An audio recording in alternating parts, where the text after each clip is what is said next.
इस वीडियो में हम बात करेंगे कंप्लेंट आईपीसी के बारे में। जो देखिए क्रिमिनल कंप्लेंट होती है, एक तो होती है कि आपने थाने में जाके पुलिस स्टेशन में जाके एफआईआर करवा दी किसी के साथ, मतलब किसी के साथ आपका कोई लड़ाई झगड़ा है, कोई भी मनमुटाव है किसी भी तरीके का, तो आपने क्या किया कि पुलिस स्टेशन में जाके एफआईआर करवा दी। लेकिन अगर पुलिस आपकी एफआईआर नहीं लिखती है तो आपके पास ये ऑप्शन होता है कि आप डायरेक्ट कोर्ट में जाके किसी एडवोकेट के थ्रू क्रिमिनल कंप्लेंट भी फाइल कर सकते हैं। अगर पुलिस आपकी बात नहीं सुन रही है तो, चाहे वो लड़ाई झगड़े का मामला हो तो 323 की कंप्लेंट आप जो है दायर कर सकते हैं।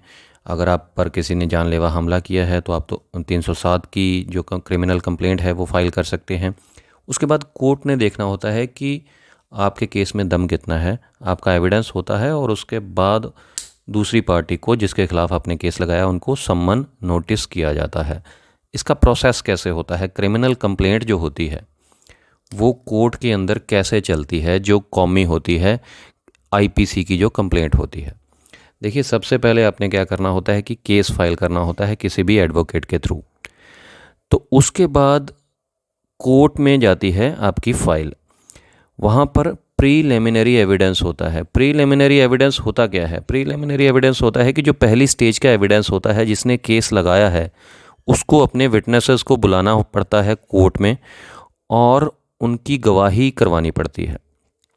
जितने भी आपके गवाह हैं, चाहे एक गवाह है, चाहे दो गवाह हैं या तीन गवाह हैं, आपको कोर्ट में उनको बुलाकर एज ए विटनेस उनकी गवाही करवानी होती है। ये आप ही का वकील करवाता है, इनका क्रॉस नहीं होता है। प्रीलिमिनरी एविडेंस में कभी भी क्रॉस नहीं होता है। तो ये एक ख़ास ध्यान में रखने वाली बात है अगर आप नए एडवोकेट हैं, कि प्रीलिमिनरी एविडेंस में कभी भी क्रॉस नहीं होगा। तो प्रीलिमिनरी एविडेंस जब आपका कंप्लीट हो जाता है, चाहे आपके जितने भी आपने गवाह करवाने थे, 2 3 4 5 जितने भी, उसके बाद आपने क्या करना है कि आपको ये एविडेंस क्लोज भी करना होता है। आपको गवाही देनी होती है या आपके वकील को कि आई close the preliminary evidence on behalf of complainant. तो यहाँ पर जब आपका प्रीलिमिनरी एविडेंस क्लोज हो गया, फिर आपकी होती है आर्ग्यूमेंट्स, बहस होती है। किस चीज़ के ऊपर?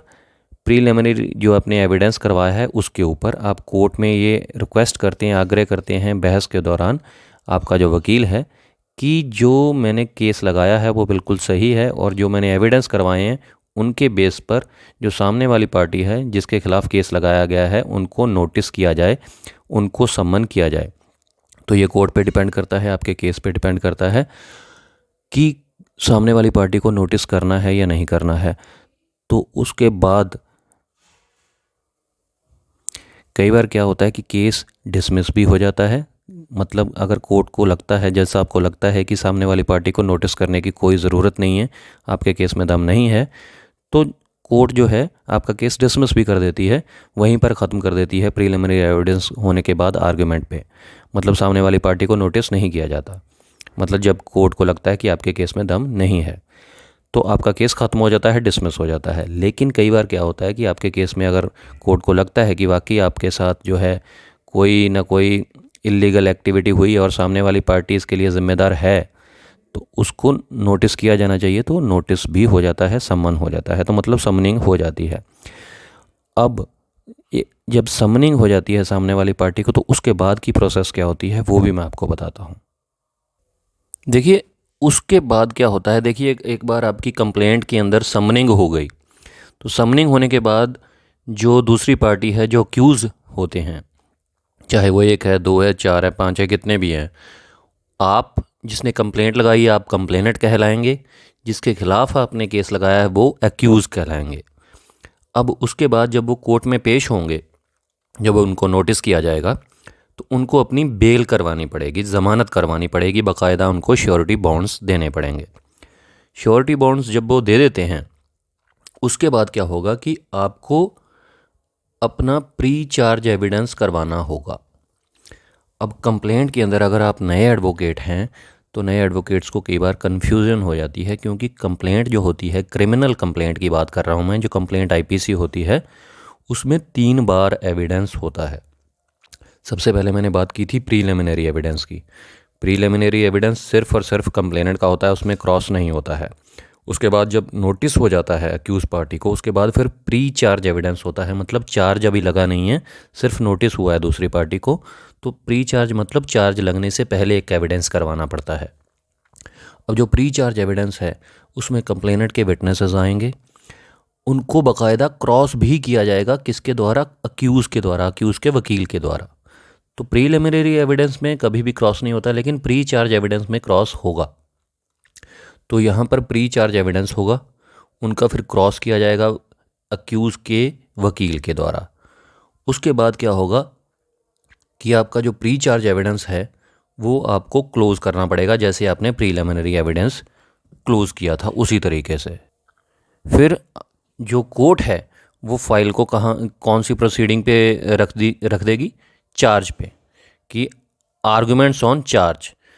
तो आपको जो आपके वकील हैं और जो अक्यूज़ के वकील हैं वो चार्ज पर बहस करेंगे, आर्गुमेंट्स करेंगे कि कौन सा चार्ज लगना चाहिए, कौन सा अंडर सेक्शन लगना चाहिए या नहीं लगना चाहिए। उसके बाद कोर्ट डिसाइड करेगी और चार्ज लगा दिया जाता है। जो अपराध हुआ है, जो इलीगल एक्टिविटी हुई है, उसके आधार पर उसी अंडर सेक्शन में अक्यूज़ के ऊपर चार्ज फ्रेम कर दिया जाता है। तो यहाँ पर जब चार्ज लगता है उसके बाद क्या होता है कि देखिए, एक बात मैं और पॉइंट बताना चाहता हूँ कि कई बार कोर्ट क्या करती है कि डिस्चार्ज भी कर देती है। मतलब उसको लगता है कि जो अक्यूज़ है वो निर्दोष है और उसके ऊपर कोई भी चार्ज नहीं बन रहा है, तो कोर्ट जज साहब जो हैं वो डिस्चार्ज भी कर सकते हैं, तो केस वहीं पर ख़त्म हो जाएगा। लेकिन अगर डिस्चार्ज नहीं किया, कोर्ट को लगा कि इनके ऊपर चार्ज लगाना चाहिए इस अंडर सेक्शन के ऊपर, तो वो चार्ज लगा देती है कोर्ट। अब चार्ज लग गया, उसके बाद देखिए पहले हुआ था प्री चार्ज एविडेंस, उसके बाद चार्ज लगने के बाद दोबारा से फिर एविडेंस होगा, आफ्टर चार्ज एविडेंस। ये कंप्लेंट आईपीसी की प्रोसीडिंग है, ध्यान से समझ लीजिए अगर आप नए एडवोकेट हैं। पहले हुआ था प्रीलिमिनरी एविडेंस, सिर्फ कंप्लेंट का होता है, उसमें क्रॉस नहीं होता है। उसके बाद फिर प्री चार्ज एविडेंस होता है, इसमें क्रॉस किया जाता है दूसरी पार्टी के द्वारा, फिर चार्ज लगता है, फिर आफ्टर चार्ज एविडेंस होता है। आफ्टर चार्ज एविडेंस भी प्री चार्ज एविडेंस की तरह ही होगा, या इसको पोस्ट चार्ज एविडेंस भी कह सकते हैं। तो इसमें फिर से विटनेसेस आएंगे, उनका क्रॉस किया जाएगा अक्यूज़ के वकील के द्वारा, फिर आप अपना जो एविडेंस है उसको क्लोज़ कर देंगे। उसके बाद क्या होगा? उसके बाद जो अक्यूज़ है उसको मौका दिया जाएगा कि अगर आप अपना कोई विटनेस करवाना चाहते हैं तो अगर वो कोई विटनेस करवाना चाहते हैं, उसी तरीके से उनके विटनेसेस आएंगे और आपके जो एडवोकेट हैं वो उसको क्रॉस करेंगे। और फिर होती है फाइनल आर्गुमेंट्स। फाइनल आर्गुमेंट में आपके वकील और अक्यूज़ के वकील बहस करेंगे और उसके बाद कोर्ट जो है वो फाइनल आर्गुमेंट सुनने के बाद अपनी जजमेंट देगी। या तो अक्यूज़ को डिस्चार्ज कर दिया जाएगा, या अक्यूज़ को बरी कर दिया जाएगा, अक्यूटल कर दिया जाएगा, या फिर अक्यूज़ को कन्विक्ट भी किया जा सकता है। तो ये पूरी प्रोसेस है कंप्लेंट आईपीसी की। जो क्रिमिनल कंप्लेंट होती है उसकी एक एक पॉइंट मैंने बिल्कुल सिंपल तरीके से आपको समझाया है, कोई बहुत भारी भरकम शब्द मैंने यूज़ नहीं किए, ताकि आपको आसानी से समझ में आ सके कि कंप्लेंट आईपीसी, अगर आप ख़ास तौर पर नए एडवोकेट हैं तो उसकी पूरी प्रोसेस मैंने आपको समझा दी है। फिर भी अगर आपको कोई कन्फ्यूजन हो तो आप कमेंट बॉक्स में कमेंट करके पूछ सकते हैं। कोई और जुडिशियल पॉइंट पे आपको कोई कन्फ्यूजन हो वो भी पूछ सकते हैं। नेक्स्ट वीडियो में ऐसी बात करेंगे किसी और जुडिशियल पॉइंट के ऊपर बिल्कुल सिंपल तरीके से। तो कंप्लेंट आईपीसी की जो क्रिमिनल कंप्लेंट होती है उसकी प्रोसेस मैंने आपको बता दी है। इसका जो ऑनलाइन नंबर होता है वो हमेशा कॉमी के नाम से लगता है।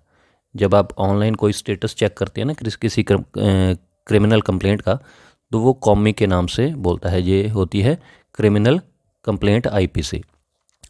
तो उम्मीद करता हूँ आपको क्लियर हो गया होगा कि किस तरीके से 3 बार इसमें एविडेंस होता है। प्रीलिमिनरी एविडेंस, उसके बाद फिर प्री चार्ज एविडेंस, फिर चार्ज लगने के बाद पोस्ट चार्ज एविडेंस या after charge evidence. Preliminary evidence में कभी भी क्रॉस नहीं होता है, प्री चार्ज और आफ्टर चार्ज या पोस्ट चार्ज में क्रॉस किया जाता है सामने वाली पार्टी के द्वारा। तो शुक्रिया ये वीडियो देखने के लिए। वीडियो थोड़ी सी भी अच्छी लगी तो लाइक ज़रूर कीजिएगा, शेयर कर दीजिएगा और मुझे कमेंट करके ज़रूर बताइएगा ये वीडियो कैसी लगी। शुक्रिया, धन्यवाद।